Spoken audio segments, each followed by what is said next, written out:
Hello, welcome to the USAID Asia Counter Trafficking in Person Summit from Evidence to Action, hosted by Winrock International. My name is Hermes, and I will be your technical facilitator today to ensure that you have a smooth experience with Zoom. You are at the session titled The Gender Dynamics of Human Trafficking, a Study in Cambodia, Myanmar, and Thailand. We will begin in just a moment here, but before we get started, we just want to cover a few technical features available for you today. Today, we are using Zoom meetings to enable as much interactivity as possible. Your participation via chat is highly encouraged, and our team will work to acknowledge and address as many comments and questions as we can throughout today's session. To help us acknowledge you and your questions and inputs, please rename yourself to your name and organization today. This meeting will be recorded. Please keep your camera off unless you are invited to speak in order to help everyone have a smooth connection today. Continue the conversation in the conference community on MS Teams and spark further conversations on social media using the hashtags WinrockE2A and hashtag Evidence to Action. Once again, you are at the session titled The Gender Dynamics of Human Trafficking, a Study in Cambodia, Myanmar, and Thailand. We're now ready to get started, so I'm going to go ahead and hand the floor now to Sarah Piazzano, Chief of Party, USAID Asia Counter-Trafficking Persons Program at Winrock International. Sarah, the floor is yours.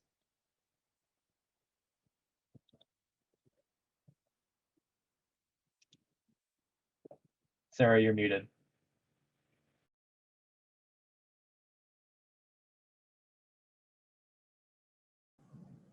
Thank you. sorry about that. Good afternoon. We are here in Bangkok. I'm here with Gael from UN Women. Good afternoon, Gael. Good afternoon. Thank you for having me. Thanks for joining. So we are going to discuss about gender dynamics. The discussion is going to be in English, but as Hermes explained already, you can listen in 3 different languages. We are also going to record this session in the different languages so that we can share also later on and reach more people in the different countries.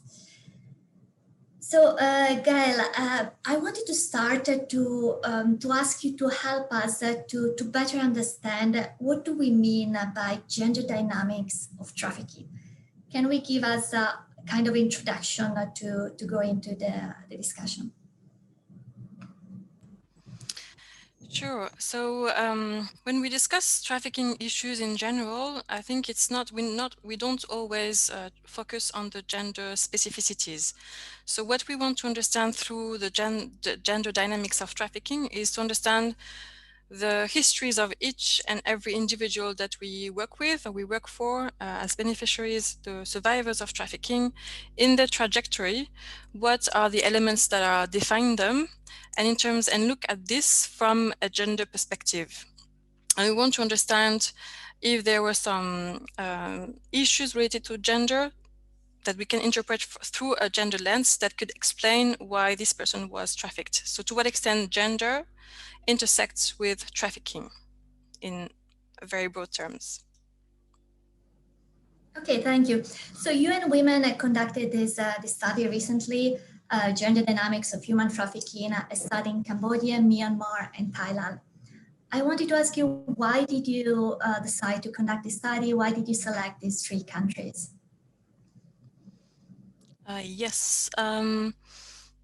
I wanted to share my screen just to show you the picture. Maybe you can see. I hope you can see the picture of the person. Can you see her? Oops. Yes. Yeah. Okay. Sorry. So this is Aung, and this is not her real name. She lives in Kachin State in Myanmar, close to the border of China, and she was contacted by a person in her community who offered her a job in China to work in a phone factory. So she was smuggled to China willingly, and she arrived in a building where she would stay at night. And when she entered the room, she realized that there were 15 other women who were all pregnant. So she realized that the factory was not a phone factory, but rather a factory to produce babies. And as you may know, since millions of women are missing in China due to the one-child policy, there are men who are desperate to have children.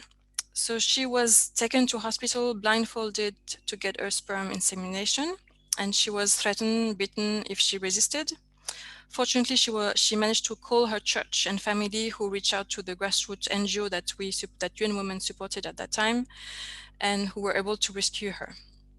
Other women in her village that we also met and who are in IDP camps were tricked into signing a document in Chinese, which they thought was a job contract, but turned out to be a marriage license. They were literally sold and married to Chinese men for the purpose of procreation. They were forced into procreation and sometimes were sold to another man once they had their first child. And therefore the woman was no longer in use. Some had given birth to baby girls who were killed when they were born, other to leave their child behind. So this type of trafficking for the purpose of procreation, by definition, affects women. We know also that trafficking for the purpose of sexual exploitation affects disproportionately women. Some other types of trafficking, for instance, labor on shrimp boats, disproportionately affect men. So when we hear this type of stories, we really wanted to understand what are the gender dynamics of trafficking across Cambodia, Myanmar, and Thailand. Not only the present situation and just doing an analysis of the situation, but really understanding the gender dynamics that underpin this situation. And therefore, we conducted this research in these three countries.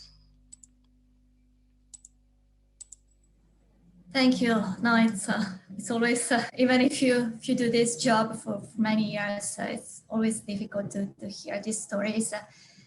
When I was working on cases of women trafficked to China, but also to other countries for marriage, like Korea or Singapore. Something that I found interesting was that in some cases, yes, of course, the one-child policy is one of the reasons. But another reason is also that men are looking for submissive women that they think they can better control.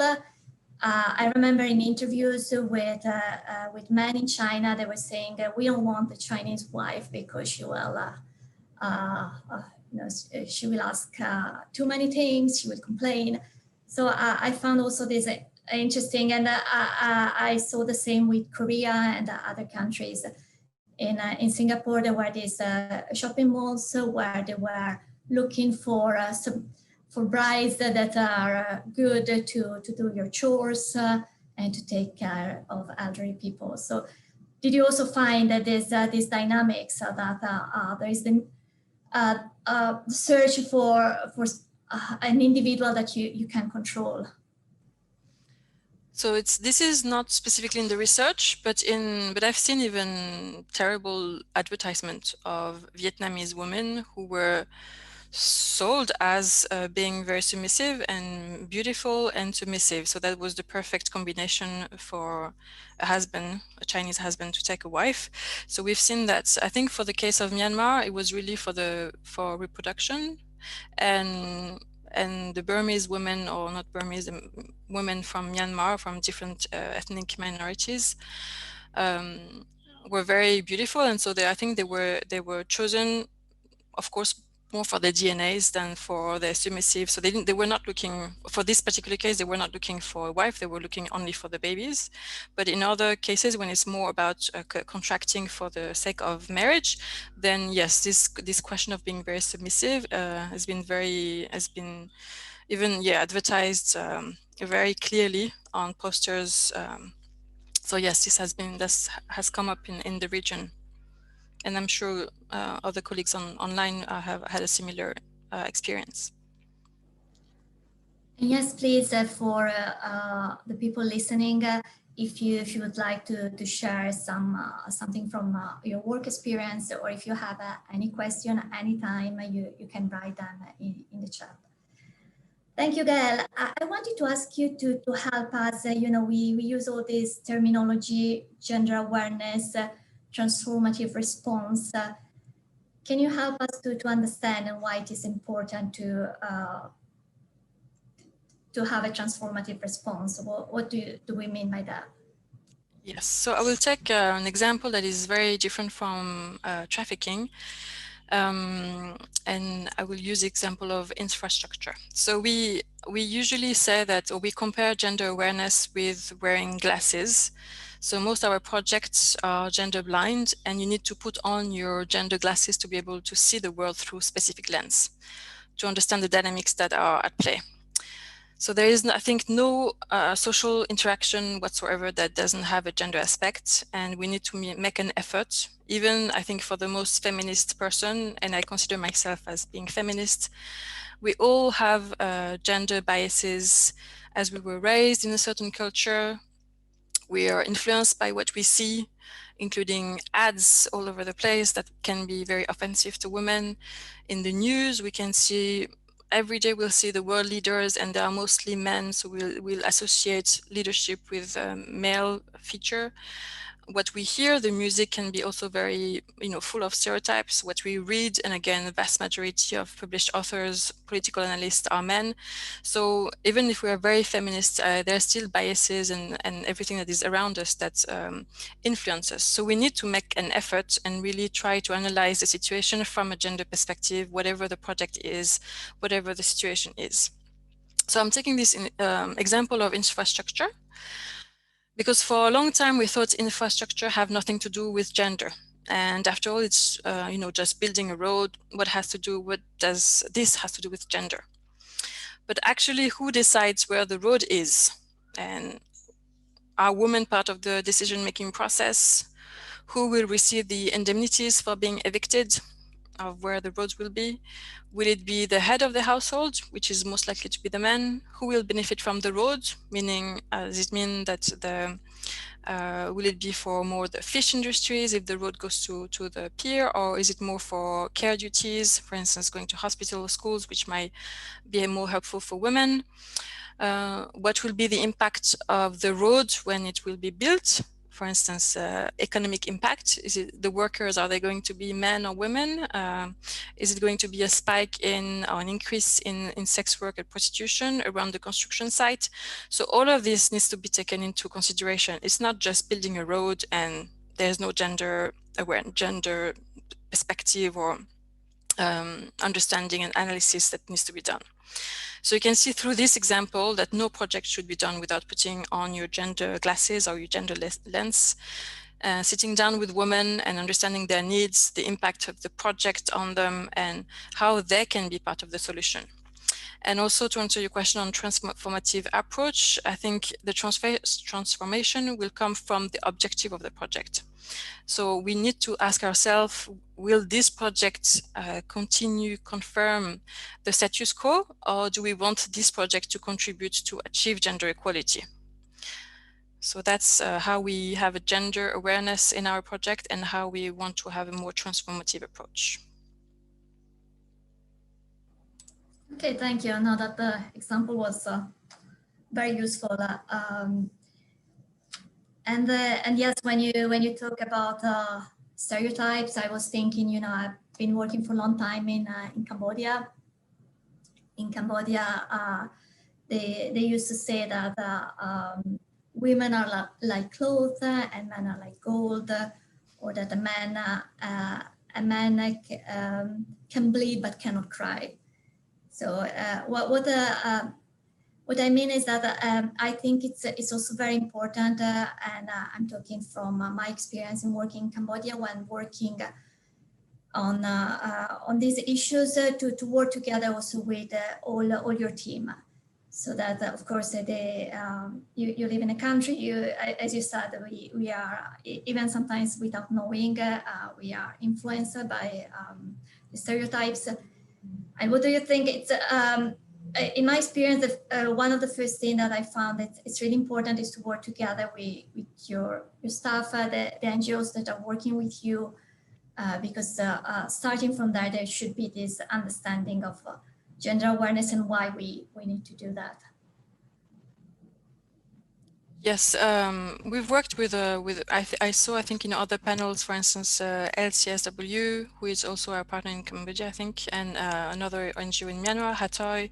So we strongly believe that all the work is led by grassroots women's organization or NGOs, and they are the one who will be able to understand better the culture, understand better the social impact and the social barriers. And so they're the one who would be needs to really take the lead on these questions for sure. Okay, thank you. So can you share something about the findings of this study, some interesting findings? Sure, I will. So this is a bit more technical in terms of, so I'll share my screen. Okay, maybe this should work. I hope you can see. Okay, can you see the gender and push and pull factors in the screen? Can you see?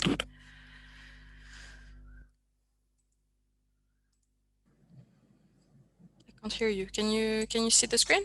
You okay? Yes, we can see, but it's not in presentation mode. It's not? Or Now is it it? is. Okay. Now it is. Okay, so in terms of the main findings, I put there only a few quotes so that we understand some of the elements. So this research, and I invite, of course, every one of you to really look at the document itself and go through all the findings. So this is really just a summary of some of the key findings, but what we thought was interesting is all the correlation between different aspects. So for instance, gender and age is one particular important aspect. It's quite intuitive that gender and age play a large part in the experience of trafficking. As the Thai government explained, men trafficked into fishing industry are in their 20s. Women trafficked into prostitution are younger than 20, at times even 15. So that's one aspect, gender and age. Then gender and education. So we also understand that the women or girls and boys and education don't have the same chances to be educated in some countries. So there are correlation for sure between gender and education. A low level of education is an important factor that heightens the risks of trafficking, and trafficked persons often come from economically disadvantaged circumstances and have little to no formal education. In 3 countries, there is near parity between males and female up to lower secondary level of education. However, based on the interviews with the survivors, all had family trajectory which led them to be out of school from a very early age. And for women, this was due to gender inequality. So you really see how gender and education is important. One survivor from Cambodia explained, "Neither me nor any of my 5 sisters went to school. Our home was far away from school and we did not have bicycle to get there. And my mother worried about our safety and security. Frankly speaking, my mother did not have money to support all the kids. My mother told me and my sister that we do not need to go to school as we only take care of the household. My mother preferred my 2 brothers to go to school as both would be the master of the family when they married." So again, we really see a strong correlation between gender and education and how this impacted the trajectory that led to trafficking. Another, so it's a bit slow. On gender, poverty, and debt, another key gender dynamics related to trafficking was the link between these 3 elements, gender, poverty, and debt. A recent study in Cambodia highlighted that female migrants from Cambodia to Thailand were more prone to being in debt. So women are more prone to be in debt, where in debt at the time they were migrating, which is a very high percentage. So it's 38% for men and 43% of women who migrated were in debt. And as one survivor from Cambodia said, and you can see also on the screen, the whole family only relied on income from farm, plantation and logging, but it was not enough for the family. And when the family faced a food shortage, my mother borrowed money from other villages to buy more food for the family and would return it back to them with high interest when we managed to sell crops. It was the usual strategy that my mother used for the survival of the whole family. So family debt can drastically increase when, for instance, the woman has to stop working for childbearing and to take care of her baby in the absence of social protection. And another issue that we really saw in this research is the issue of debt bondage. Extreme poverty has led families in Cambodia and Myanmar to be manipulated by traffickers, including being convinced to give their children to recruiters. These children, often girls, work for creditors through a system of debt bondage until they pay off their family debt. As an example, girls would be sexually exploited. Boys would end up selling roses in the streets of Bangkok until the debt is paid off.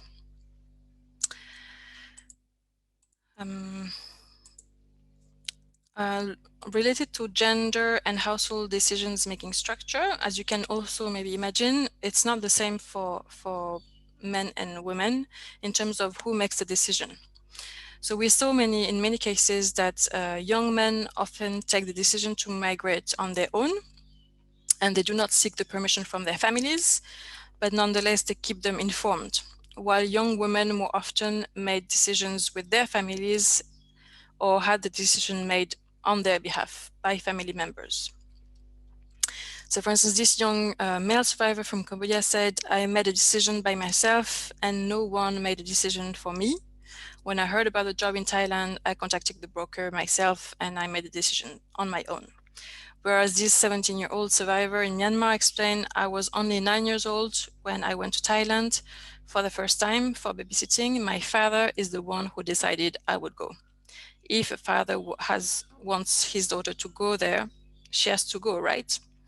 So you can see how the dynamics, the gender dynamics within the family also is very much influential, and who makes the decision is also a key point in the trajectory for migration or for being trafficked. So I would like to think in terms of prevention strategies, maybe for us to remember later, is how we can address this tipping point when a person decides to migrate irregularly if it is not their decision. Who should be aware of the risk? How do we target these people who are not making the decision? And how do we target the people who are making the decision? Another issue, and I'm sure this has come up for a lot of people in the room, gender-based violence. A very important point from this research is the issue of gender-based violence. And we've seen that intimate partner violence, notably domestic violence and abuse, is a key driver of women's migration. We see the quote on the screen. A UN representative said some groups of women are vulnerable to trafficking, such as survivors of domestic violence, rape and abuse. This group of women want to escape from violent situation in the families and the discrimination by the community as they survive rape or abuse.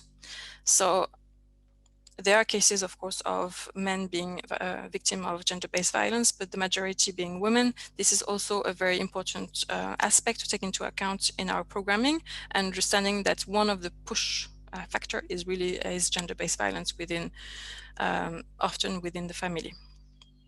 Another, and that's on the next slide, sorry. Another issue is the gender and belonging to an ethnic group. So that was particularly, yes. Sorry guys to interrupt, but we are always seeing the presentation not in presentation mode. So for a moment you shifted to the other mode. Can you do that again, what you just did? Okay, can you stay there? Oh, I'm not changing anything, so I'm not sure what's happening. Maybe there's a delay. Okay. Here we can see the slide. All right. Okay, thank you. Oh no, now we are going back.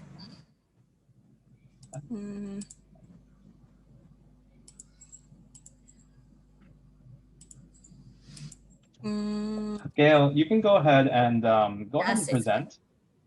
If you go ahead and present, you can actually switch the screen. So go ahead and present what you need to present. So are you seeing the Word document, or are you seeing the PowerPoint, or what are you seeing? So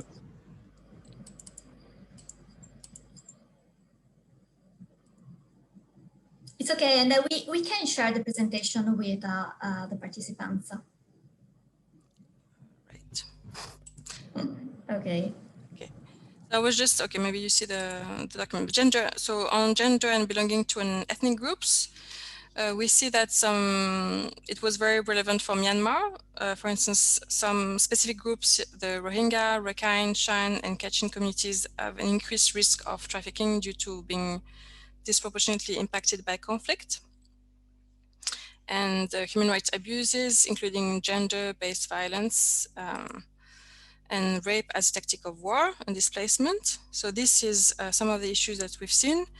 And we know, for instance, in some cases that I met with women at the border of Thailand who were from Myanmar, but because they were Muslim, they were refused citizenship of Myanmar, and because they were in Thailand and they had to be an irregular migrant worker.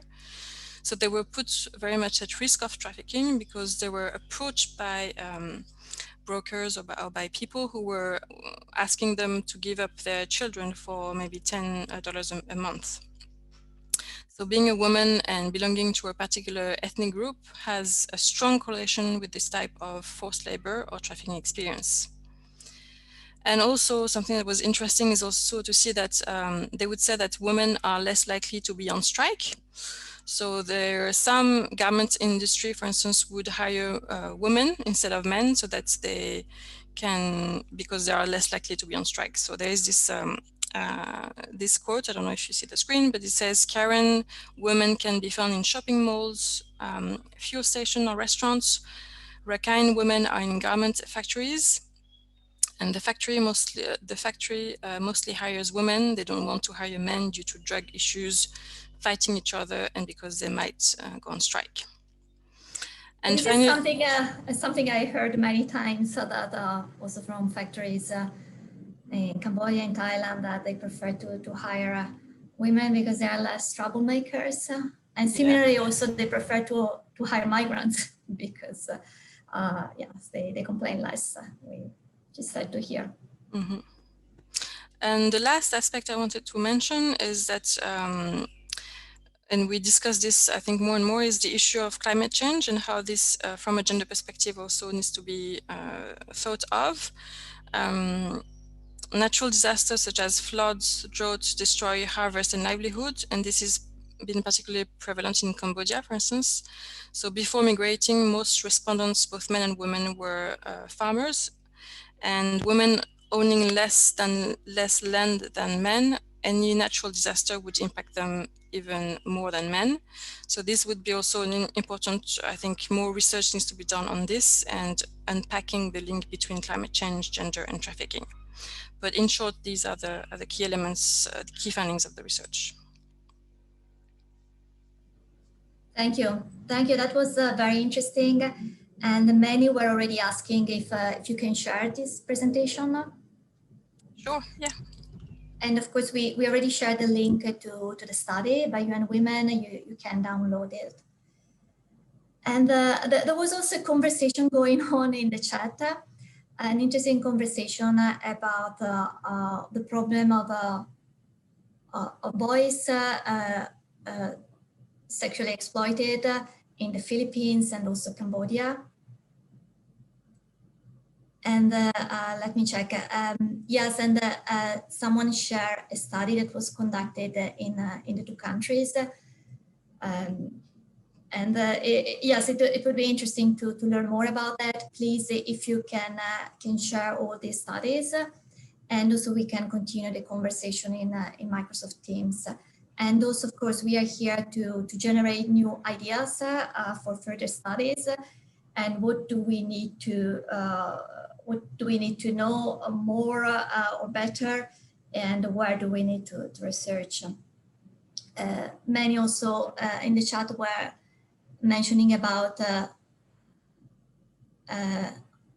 online is an emerging problem, especially with now it's increasing with lockdown in many countries, with online pornography and children that are trapped into this emerging business.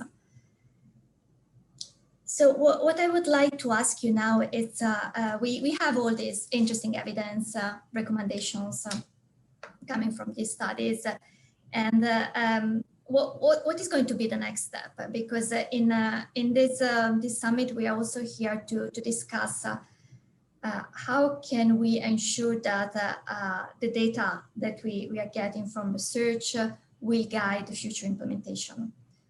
So what's your strategy to ensure that the projects working on counter trafficking in these countries, first we get to learn, and this is something also that we are trying to do today, get to learn about these findings, but also how do you think you can support so that this research doesn't stop there? You know, the so what? Okay, we have these findings. What's going to happen next?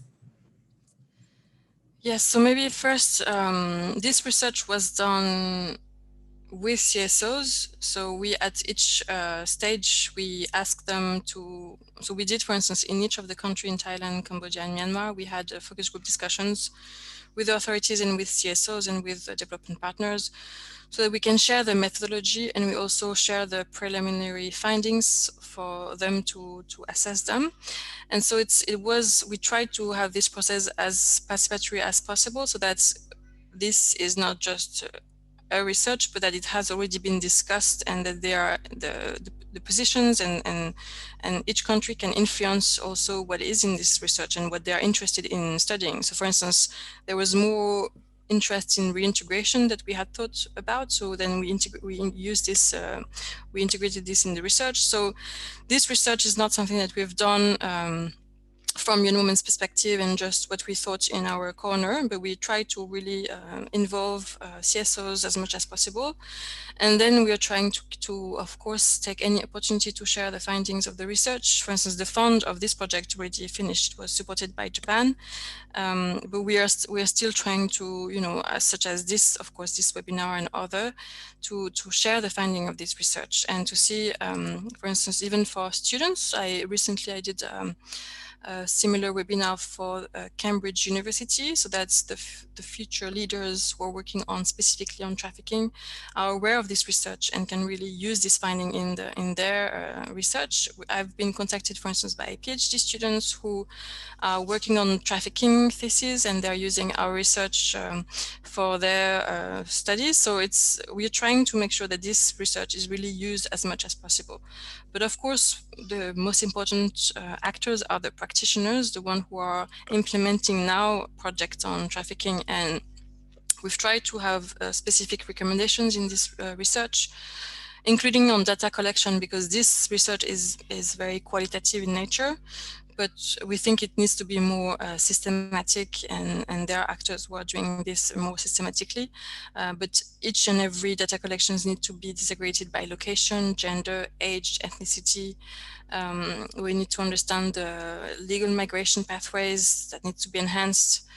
So there is, for instance, issues related to how we access passports. So there are key recommendations that we try to have made them as practical as possible, so that they can be also used by practitioners, by CSOs in their specific context. Thank you. And I wanted to ask you, you mentioned that, of course, we need to, and it's interesting to look at the different groups. If we look at ethnic minorities, you mentioned also about a factor as the ownership of land that can have, of course, an impact on these dynamics, and it is different from different countries, different ethnic groups. I wanted to ask you also if you saw any clear differences going across the three countries, and especially looking at a country that is more a destination country for migrants like Thailand and Myanmar and Cambodia, that are more source countries for migrants. So did you see some clear differences?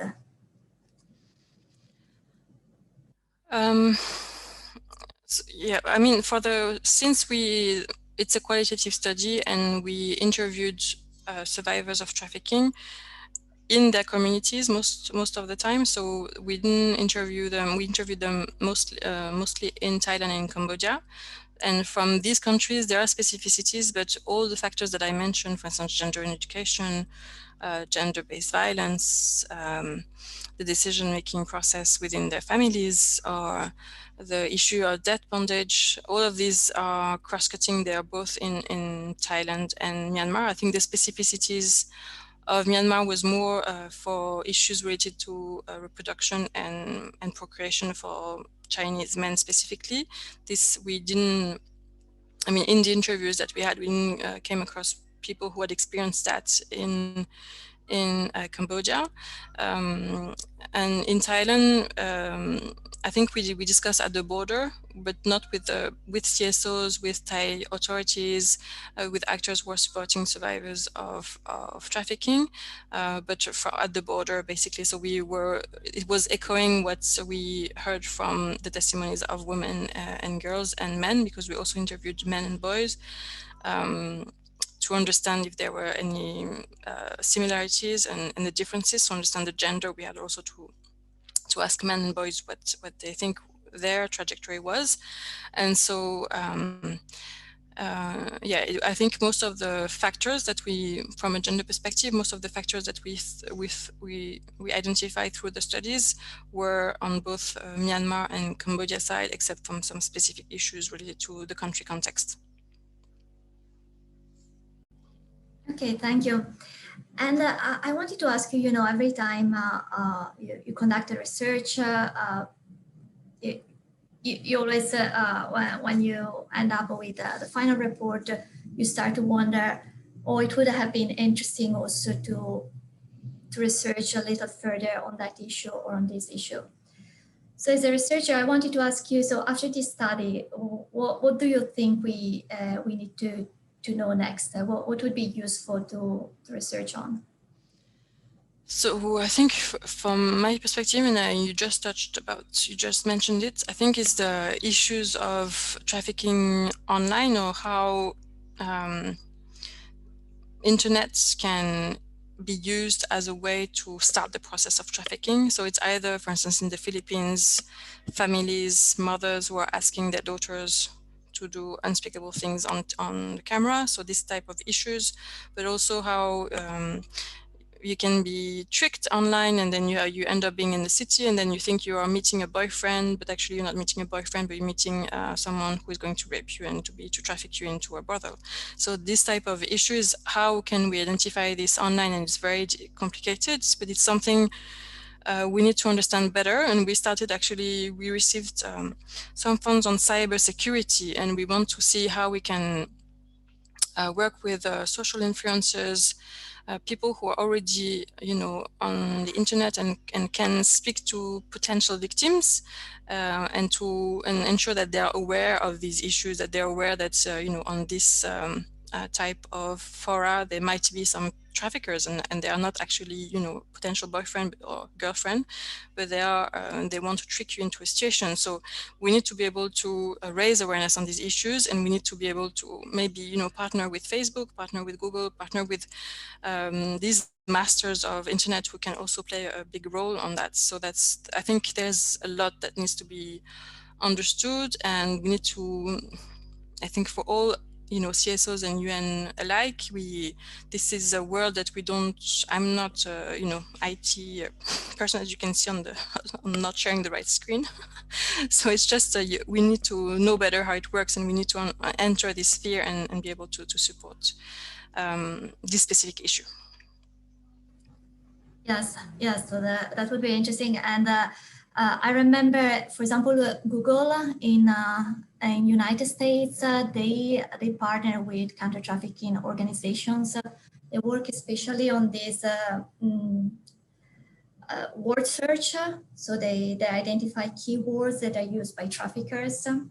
So they work very closely with NGOs.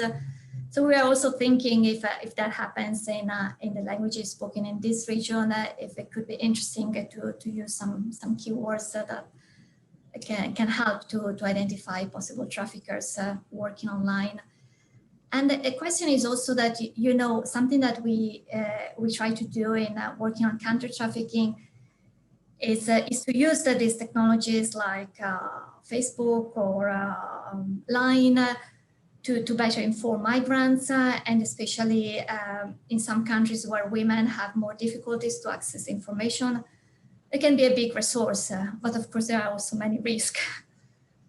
So yeah, I think it's important because now many organizations are trying to use more and more. Of course, to giving more access to information, but there is also a high risk in that.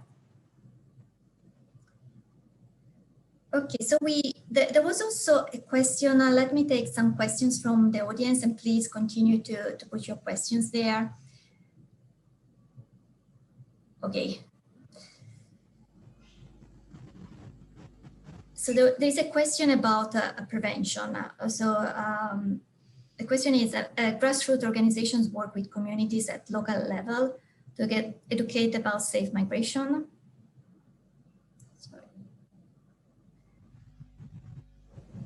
Especially with intimate family violence. It can be a push factor. So and this is very common. You know, you were mentioning about as a push factor for women to migrate at risk, but it's also push factor for children with domestic violence. So are you aware of any good practices in this space? So good practices on what exactly? On how to tackle gender-based violence that would lead to trafficking? Can you? In prevention activities in communities. On gender-based violence or on, on gender-based violence? Yes, I think UN Women has been working for many, many years on EVA, on limiting violence against women. And because we have a long experience, we're also able to have evidence on what works and what doesn't work. And so now that we advanced, we have more experience, we can see also how, so we can see all of this maybe online on UN Women platform, but there's, we see, and it's the same for prevention of trafficking, that for instance, if you want to, you need to work with community leaders, okay, you need to work with the family, but you cannot only work with women. If you want to eliminate gender-based violence, you need to work with men as well. And you need to ensure that there is community support, that there is like it's not stigmatized for women to be a victim of gender violence, but rather that the man would be stigmatized, or that it's not culturally okay for a man to beat his wife, but rather it is okay for a woman to seek assistance if she is a victim of or a survivor of gender-based violence.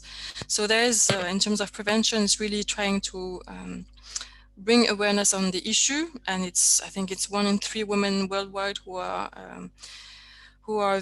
have been a victim at some point in their lifetime of gender-based violence. So it is very widespread, and it is something that it cannot be a taboo and needs to be addressed formally or informally by the justice system. So it needs to be taken seriously. It's not something that can be a taboo and that can be left within the nuclear family. It needs to be addressed, and so sometimes it's through the justice system, whether it's the legal justice system or whether it's more informal, but there is need to have this out there and not stay within the family.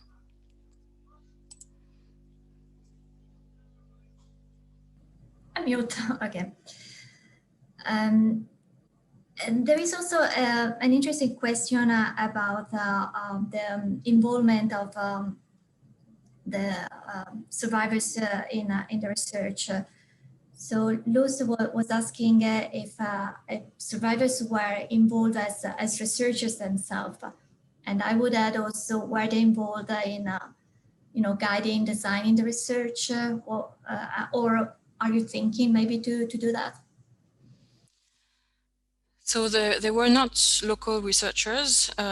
We worked with ODI, which is an international research institute, and then they partnered with 2 organizations, one in Myanmar and one in Cambodia, and through and so these two organizations are research oriented, but also have partnered and worked specifically on trafficking. So through their network, they were able to identify survivors. They were able to meet the survivors. So we developed questionnaires, and then they train, I don't know if you call them enumerator, but you train local researchers on collecting the information that was encoded so that we can ensure that there is privacy and anonymity of the person who is giving consent to be, quoted in the research. So there were quotes for each person, so you cannot identify them. So we can't. I think it wouldn't be ethical from the research perspective to be able to identify the survivors of trafficking unless they really specifically say so. And so it's through local NGOs that we were able to have access to these people, and they were able to provide their consent, but they were not local researchers per se.